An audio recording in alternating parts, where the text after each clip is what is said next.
حباها زي ما انتوا شايفين كده. شايفين القطعة قدامكم اهي كده زي ما انتوا شايفين. على فكرة لسه هتخمر. بحط كده في الصينية بتاعتي. اهم حاجة ان انت تكوني دهنة الصينية بتاعتك يعني رشة من الزيت.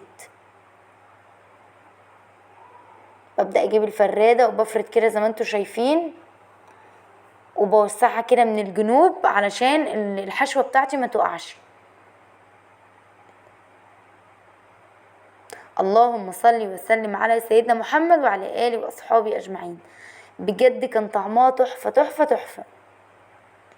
وكمان وداعا لحيرة اللانش بوكس، يعني هتقوم الصبح تطلعيها من التلاجة تبرد شوية، يعني تفك شوية، وبعدين تقومي حطيها في اللانش بوكس مع العصير وخلاص كده. خلاص كده خلصت الصينية بالجبنة كده زي ما انتوا